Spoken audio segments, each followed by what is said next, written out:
नमस्कार, जोहार। छत्तीसगढ़ न्यूज में आपका बहुत बहुत स्वागत है।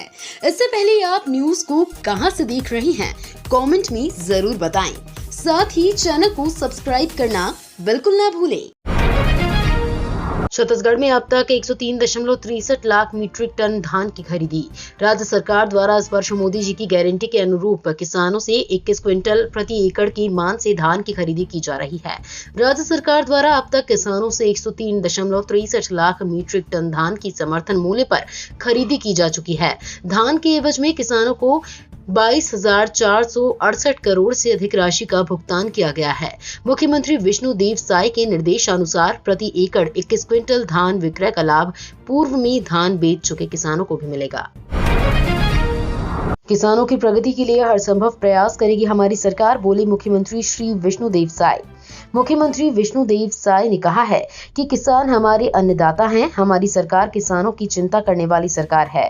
राज्य सरकार किसानों की उत्तरोत्तर उन्नति के लिए हर संभव प्रयास करेगी। उन्होंने कहा कि छत्तीसगढ़ की पहचान भारत के प्रमुख धान उत्पादक राज्य के रूप में होती है।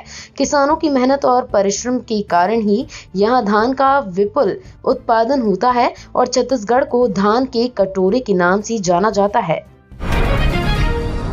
राम भक्तों की सेवा करने छत्तीसगढ़ से अयोध्या रवाना हुई मेडिकल टीम। अयोध्या में श्री राम लला प्राण प्रतिष्ठा समारोह 22 जनवरी को होना है।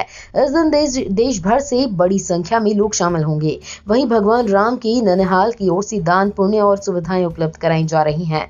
इसी क्रम में लोगों की स्वास्थ्य संबंधी देखरेख के लिए छत्तीसगढ़ से सत्य साई संजीवनी हॉस्पिटल के डॉक्टर और पैरामेडिकल स्टाफ समेत 50 लोगों की मेडिकल टीम अयोध्या रवाना हो गई है।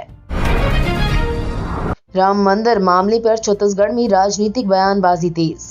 प्रदेश में भारतीय जनता पार्टी 22 जनवरी के दिन उत्सव की तैयारी में लगी हुई है, तो वहीं दूसरी तरफ विपक्षी दल कांग्रेस लगातार प्राण प्रतिष्ठा को भारतीय जनता पार्टी का राजनीतिक एजेंडा बता रही है। इन बयानों के बीच विवादों से दूर रहने वाले छत्तीसगढ़ के पूर्व उप मुख्यमंत्री TS सिंहदेव भी आ गए हैं। सिंहदेव ने राम मंदिर प्राण प्रतिष्ठा में जाने के सोनिया गांधी और मल्लिकार्जुन खड़गे की बातों का समर्थन करते हुए सनातन धर्म और शंकराचार्य के बयानों से तर्क दिया है।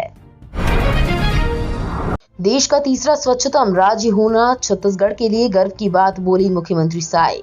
मुख्यमंत्री विष्णुदेव साय ने छत्तीसगढ़ को राष्ट्रीय स्तर पर तीसरे सबसे स्वच्छतम राज्य का पुरस्कार मिलने पर प्रदेशवासियों को बधाई और शुभकामनाएं दी हैं। उन्होंने कहा है कि छत्तीसगढ़ के लिए ऐतिहासिक पल है। देश के तीसरे सबसे स्वच्छतम राज्य का पुरस्कार मिलना बड़े गौरव का विषय है। केंद्रीय आवासन एवं शहरी कार्य मंत्रालय द्वारा कराए गए स्वच्छता सर्वेक्षण 2023 में छत्तीसगढ़ को देश के तीसरे सबसे साफ सुथरे राज्य होने का पुरस्कार मिला है। छत्तीसगढ़ की शिक्षा नीति में जल्द होगा बड़ा बदलाव, 8वीं तक के बच्चों को देनी होगी परीक्षा। छत्तीसगढ़ में अब क्लास 1 से लेकर 8वीं तक बच्चों को परीक्षा देकर पास होना पड़ेगा। अभी तक इन कक्षाओं में बच्चों को सामान्य मूल्यांकन कर पास कर दिया जाता है। इसे लेकर स्कूल शिक्षा मंत्री बृजमोहन अग्रवाल ने अफसरों को निर्देश दिया है। बृजमोहन अग्रवाल ने बताया कि अब तक 8वीं तक के बच्चों की परीक्षा बंद कर दी गई थी। अब परीक्षा होगी, भले उन्हें प्रमोशन दे दिया जाए। परीक्षा को लेकर बच्चों और पेरेंट्स में डर होता है, वहीं अच्छे नंबर लाने की प्रतियोगिता भी होती है।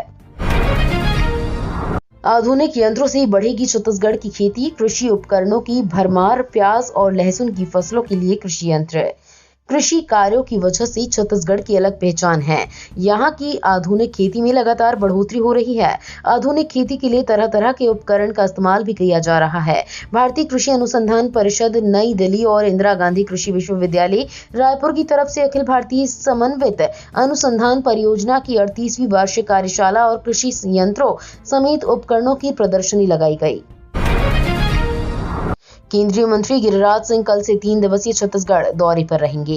केंद्रीय मंत्री गिरिराज सिंह आज दोपहर 12 बजे राजधानी रायपुर पहुंचेंगे। इसके बाद केंद्रीय मंत्री गिरिराज सिंह सर्किट हाउस में ग्रामीण विकास, भूमि संसाधन एवं पंचायती राज अधिकारियों के साथ बैठक करेंगे। प्रदेश में भाजपा की सरकार बनने के बाद से ही लगातार केंद्रीय मंत्री प्रदेश का दौरा कर रहे हैं। इसी कड़ी में केंद्रीय मंत्री गिरिराज सिंह छत्तीसगढ़ दौरे पर आ रहे हैं। राजस्थान में गहरा सकता है बिजली संकट, कोल खनन की मांग लेकर छत्तीसगढ़ पहुंचे अधिकारी। छत्तीसगढ़ में भाजपा की नई सरकार बनने के बाद हसदेव बचाव के नाम पर राजनीति शुरू हुई। इसी के बीच राजस्थान राज्य विद्युत उत्पादन निगम लिमिटेड के सीएमडी आर.के. शर्मा इस समय छत्तीसगढ़ के दौरे पर हैं। इस दौरान उन्होंने छत्तीसगढ़ के आला अधिकारियों से बातचीत कर राजस्थान विद्युत निगम को आवंटित खदान में कोल खनन को सुचारू रूप से चालू करने की मांग की है। छत्तीसगढ़ में बर्ड्स एक्ट 2019 लागू करने की मांग, पीड़ित एजेंट्स और निवेशकों ने भरी हुंकार। बर्ड्स एक्ट 2019 को लागू करने की मांग को लेकर राजधानी के पुराना बस स्टैंड पंडरी में संभाग स्तरीय आम सभा का आयोजन किया गया। संभाग स्तरीय इस आम सभा में ठगी पीड़ित जमाकर्ता परिवार संगठन के राष्ट्रीय अध्यक्ष मदन लाल आजाद भी पहुंचे। इस आम सभा में पहुंचते अभिकर्ता और निवेशकों ने नई सरकार से इस कानून को जल्द लागू करने की मांग की है। छत्तीसगढ़ में भी कोरोना के नए वेरिएंट की एंट्री, 25 मरीज मिले। छत्तीसगढ़ में कोरोना वायरस के नए वेरिएंट JN.1 की एंट्री हो गई है। राज्य में इस नए वेरिएंट के 25 मरीज मिले हैं, जिन्हें होम आइसोलेशन में रखकर इलाज किया जा रहा है। इसका खुलासा रायपुर एम्स की रिपोर्ट आने के बाद हुआ है। एम्स ने इसकी रिपोर्ट हेल्थ डिपार्टमेंट को भेज दी है। सबसे ज्यादा मरीज राजधानी रायपुर में हैं, जिनकी संख्या 44 बताई जा रही है। भाजपा के टिकट पर लोकसभा का चुनाव लड़ेंगे जोगी, पार्टी का होगा विलय। आजकल छत्तीसगढ़ से दिल्ली तक एक ऐसी ही मुलाकात की खबर चर्चा में है। ये मुलाकात सियासी गलियारों की सुर्खियां तब बनी जब छत्तीसगढ़ जनता कांग्रेस के मुखिया अमित जोगी ने तस्वीर के साथ एक ट्वीट किया। इस तस्वीर में वे फूल के बुके के साथ केंद्रीय गृह मंत्री अमित शाह के साथ नजर आ रहे हैं। इस तस्वीर के साथ दो दलों की सियासी मोहब्बत और मुलाकात में इसके मुहर लगने की बातें होने लगी हैं। शराब पीकर वाहन चलाने वालों व बाइक रेसरों की अब खैर नहीं, चौक चौराहों पर पुलिस करेगी जांच। अब शराब पीकर 2 पहिया 4 पहिया वाहन चलाने वाले लोगों के खिलाफ सरगुजा पुलिस कार्रवाई करने के मूड में है। जल्द ही अभियान चलाकर ऐसे लोगों के खिलाफ कार्रवाई शुरू की जाएगी। पुलिस शहर सहित जिले भर में चौक चौराहों पर पॉइंट लगाकर ब्रीथ एनालाइजर की मदद से जांच करेगी। इस दौरान वाहन चालक शराब पीकर वाहन चलाते पकड़े गए तो उन पर जुर्माने के साथ कानूनी कार्रवाई की जाएगी। शराब के अवैध कारोबार के खिलाफ महिलाओं ने खोला मोर्चा। करंजी चौकी क्षेत्र में धड़ल्ले से जारी शराब के अवैध कारोबार के खिलाफ मोर्चा खोलते हुए भारत माता हिंदी वाहिनी महिला समूह में की महिलाओं ने करंजी चौकी का घेराव कर जमकर नारेबाजी करते हुए शराबबंदी की मांग की। साथ ही चेतावनी भी दी कि शराब के अवैध कारोबार पर रोक नहीं लगने से वे कलेक्ट्रेट कार्यालय का घेराव करेंगी। राम मंदिर प्राण प्रतिष्ठा पर जलाए जाएंगे 1 लाख दीप। अंबिकापुर का हर मंदिर श्री राम मंदिर के प्राण प्रतिष्ठा का साक्षी बनेगा। 22 जनवरी को स्थानीय मंदिरों में विविध आयोजन किए जाएंगे।